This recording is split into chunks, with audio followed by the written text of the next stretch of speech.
भारत में जो जानकारी मिल रही है वो बहुत ही खतरनाक है और बहुत ही चौंकाने वाली है। 5,000 महिलाएं पाकिस्तान के लोगों से निकाह करके भारत में बैठी हुई हैं। 5 लाख। और जो महिलाएं भारत में हैं जिन्होंने पाकिस्तानियों से निकाह किया है उसमें किसी के 8 बच्चे, किसी के 9 बच्चे, किसी के 6 बच्चे, 5 से कम तो मिल ही नहीं रहे। 10-12 बच्चे वाले भी परिवार मिल रहे। अगर एवरेज 5 बच्चे मान के चलिए तो 5 लाख महिलाओं से लगभग 25 लाख बच्चे जिसके फादर पाकिस्तानी हैं, वो 25 लाख बच्चे भारत में रह रहे हैं।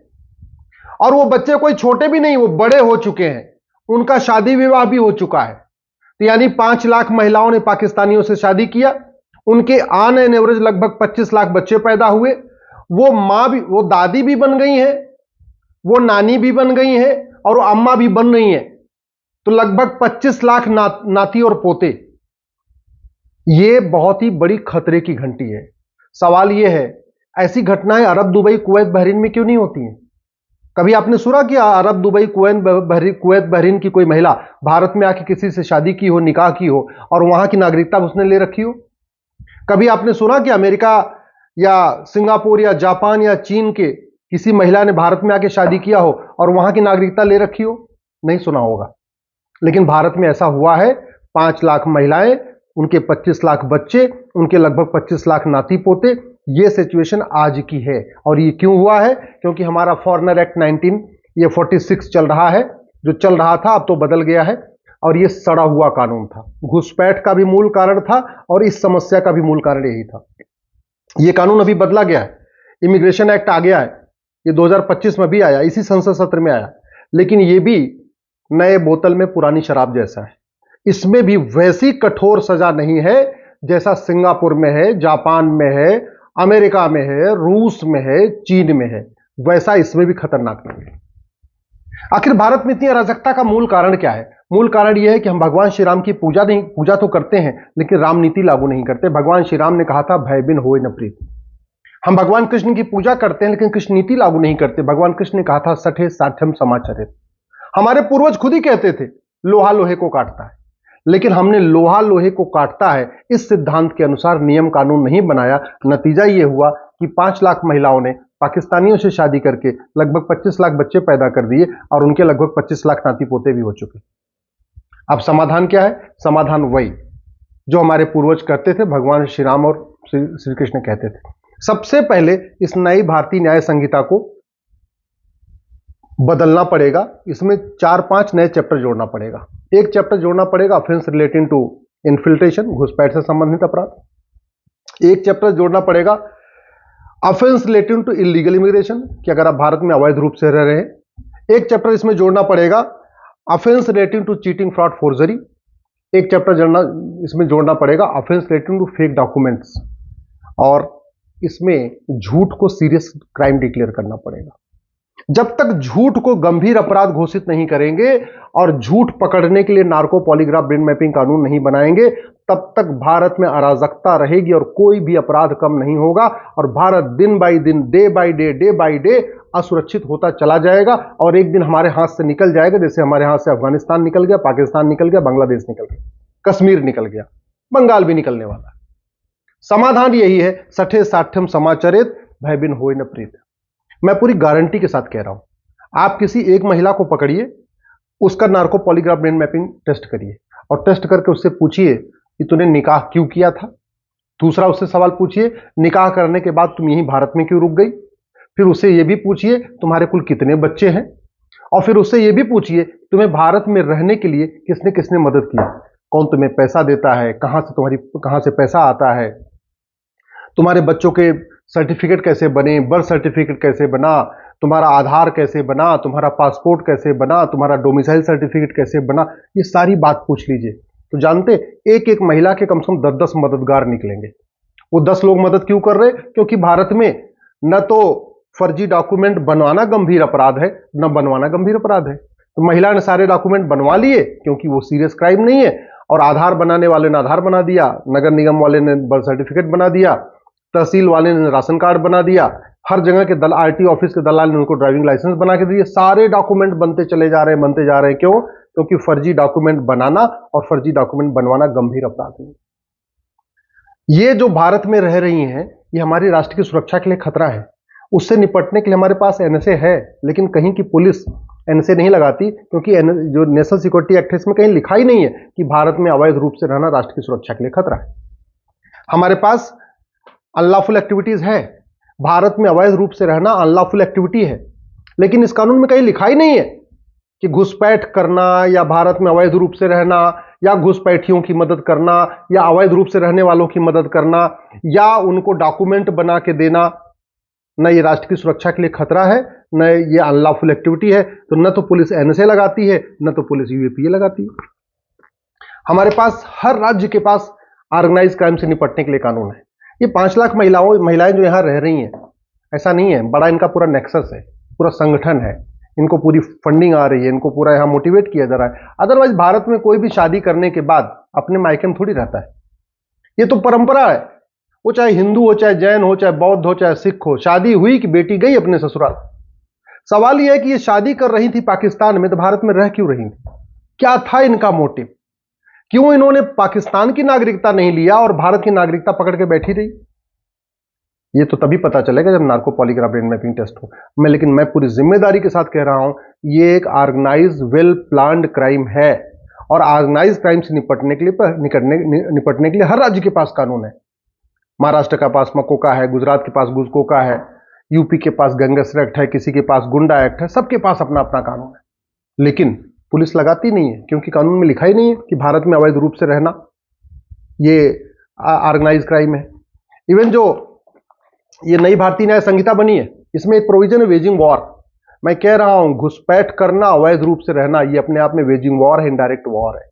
लेकिन पुलिस नहीं लगा रही है, क्योंकि हमने वेजिंग वॉर में डिफाइन ही नहीं किया कि क्या क्या वेजिंग वॉर है। ऑर्गेनाइज क्राइम में डिफाइन ही नहीं किया कि क्या क्या ऑर्गेनाइज क्राइम है। नेशनल सिक्योरिटी एक्ट में डिफाइन ही नहीं किया कि नेशनल सिक्योरिटी के लिए क्या क्या खतरे हैं। अनलॉफुल एक्टिविटी में हमने डिफाइन ही नहीं किया कि क्या क्या अनलॉफुल एक्टिविटी है। तो जहां मन करता है पुलिस लगाती, जहां मन करता नहीं लगाती। और पुलिस इसलिए अपने उस पर चल रही है क्योंकि 1861 का पुलिस एक्ट चल रहा है। अब इस 1861 के पुलिस एक्ट के कारण पुलिस सत्ता के गुलाम है। पहले अंग्रेजों के गुलाम थी, अब सत्ता के गुलाम है। भाई पुलिस के लोग भी तो आदमी होते हैं ना, जो थानेदार, हवलदार या कलेक्टर, कप्तान या जो लोग भी हैं, अधिकारी, कमिश्नर हैं, वो भी तो इंसान हैं।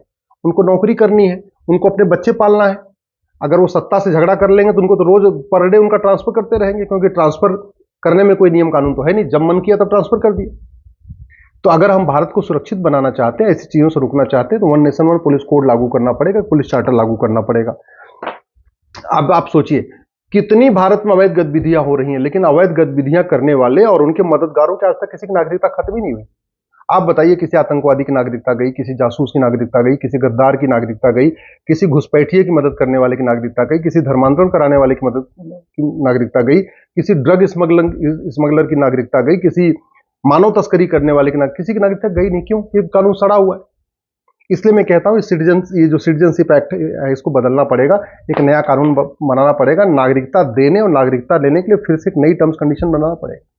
ये जितने अवैध काम हो रहे हैं, जो महिलाएं यहां रह रही हैं, पक्का इनको फंडिंग आ रही होगी। और फंडिंग का सबसे बड़ा पैटर्न क्या है? नकली दवाओं के कारोबार से जो पैसा आता है उससे फंडिंग होती है, और जो ड्रग का कारोबार चलता है उससे फंडिंग आती है। ये क्यों चल रहा है? ये 1940 का बना हुआ ड्रग एक्ट महा सड़ा हुआ है, महा घटिया, इसलिए नकली दवाओं का कारोबार चल रहा है। ये एनडीपीएस एक्ट भी महा सड़ा हुआ है, महा घटिया, इसलिए ड्रग स्मगलिंग भी चल रही है। दुनिया के कई देशों में नकली दवा का कारोबार करना और ड्रग स्मगलिंग करना, इसमें फांसी होती है। सिंगापुर में तो कई लोगों को फांसी दे दिया, फांसी दी जाती है, 100% प्रॉपर्टी जब्त की जाती है, नागरिकता खत्म की जाती है। हमारे यहां ऐसा कोई प्रावधान ही नहीं।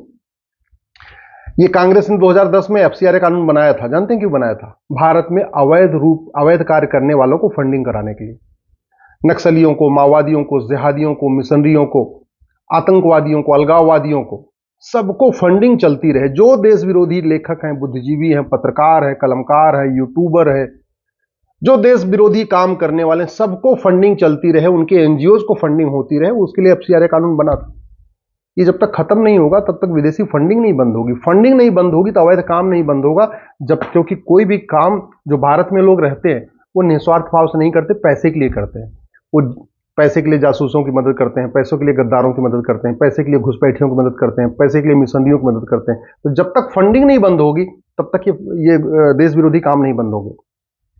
जब तक काला धन पैदा हो रहा है ना, तब तक काला कारोबार नहीं बंद होगा।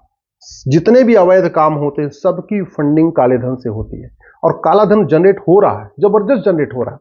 आप बीच में देखते रहे होंगे 500-500 की नोट पकड़ी जाती है, बोरे के बोरे पकड़ी जाती है। अभी जज साहब के यहाँ 500 रुपए के बोरे पकड़े गए थे।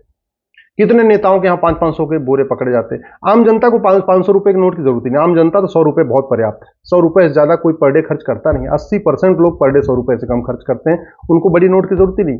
जो बड़े हैं उनके पास एटीएम, पेटीएम, भीम, यूपीआई, डेबिट कार्ड है, फिर भी 500 रुपए की नोट चल रही है। 100 रुपए से बड़ी नोट बंद कर दिया जाए और इस कानून को बदल दिया जाए, काला धन रुक जाएगा, काला धन, काला कारोबार रुक जाएगा। तो ये जो अवैध काम हो रहा है, जो अवैध रूप से रह रहे हैं, जो घुसपैठ होती है, धर्मांतरण होता है, ये सारे काम रुक जाएंगे। बेनामी लेन देन जब तक नहीं रुकेगा तब तक अवैध काम चलता रहेगा। और बेनामी लेन देन रोकने का एक ही तरीका है, संपत्ति को आधार से लिंक कर दिया जाए और यूनिक आइडेंटिटी जो आधार नंबर है इसको कॉमन कर दिया जाए। जो आधार नंबर है यही ड्राइविंग लाइसेंस का नंबर हो, यही पासपोर्ट का नंबर हो, यही आपके सारे डॉक्यूमेंट का नंबर आधार हो। जब कोई आप कार खरीदो, बाइक खरीदो, मोबाइल खरीदो, कुछ भी सामान खरीदो, 10,000 रुपए से महंगा अगर सामान खरीद रहे हैं, वो आधार में लिंक होता चला जाएगा। बेनामी लेन देन रुक जाएगा। बेनामी लेन देन रुक जाएगा तो भारत में शांति आएगी, अराजकता बंद हो जाएगी। हवाला का कारोबार रोकना पड़ेगा। सारी फंडिंग, खाड़ी देशों की जितनी फंडिंग होती सब हवाला के जरिए आती है। जिहादियों की, मिसरियों की, धर्म मदरसा बनाने की, मस्जिद बनाने की, मजार बनाने की, दरगाह बनाने की जितनी फंडिंग आ रही है, अलगाववादियों की, आतंक, सारी फंडिंग हवाला के जरिए होती है। हवाला तभी रुकेगा जब 100 रुपए से बड़ी नोट बंद हो, 5,000 रुपए से महंगे सामान का कैश लेन देन बंद हो, प्रॉपर्टी को आधार से लिंक किया जाए।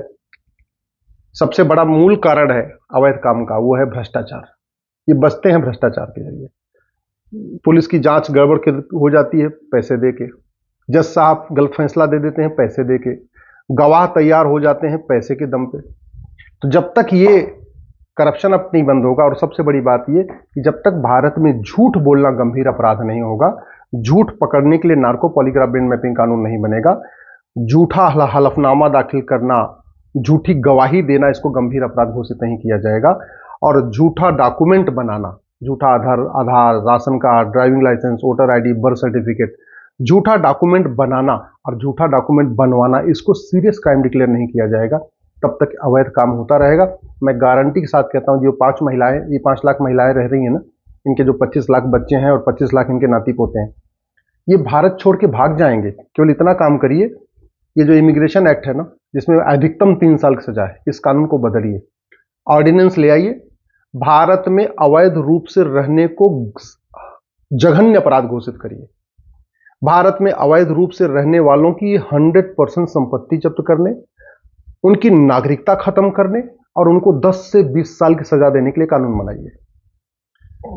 केवल अवैध रूप से रहने वालों नहीं, उनके मददगारों के लिए भी वही धारा, यानी जो भारत में अवैध रूप से रह रहे हैं, जो उनकी मदद कर रहे हैं, जो उनके मददगार हैं, उनकी भी 100% प्रॉपर्टी जब्त करने, नागरिकता खत्म करने और 10 से 20 साल की सजा के लिए कानून बनाइए। मैं गारंटी के साथ कहता हूं, जो बाप है ना, वो अपनी बेटी को खुद ही कहेगा, भाई तूने निकाह कर लिया, तू पाकिस्तान जा। भाई उसको भगा देगा, बोले तू जा मेरे घर में ना, नहीं मत रह, नहीं तेरे चक्कर में भी जेल में जाऊंगा, मैं भी सड़ जाऊंगा जेल में। परिवार वाले इनको खुद ही, जितने बच्चे उच्चे हैं सबको लेके इनको बॉर्डर क्रॉस करा देंगे, भारत में इनको पाकिस्तान पहुंचा देंगे।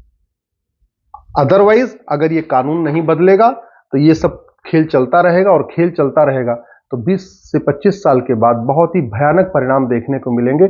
ऐसी चीजें देखने को मिलेंगी जो आप कल्पना नहीं कर रहे हैं। अभी आप कश्मीर देख रहे हैं, मुर्शिदाबाद देख रहे हैं, ये आपके मोहल्ले में भी होगा, आपके तहसील में भी होगा, आपके जिले में भी होगा, आपके आसपास भी होगा। इसलिए मैं आपसे आग्रह कर रहा हूं, कानूनों को बदलने की मांग करिए। डॉक्टर बदलने से बीमारी ठीक नहीं होगी, बीमारी ठीक होगी दवाई बदलने से।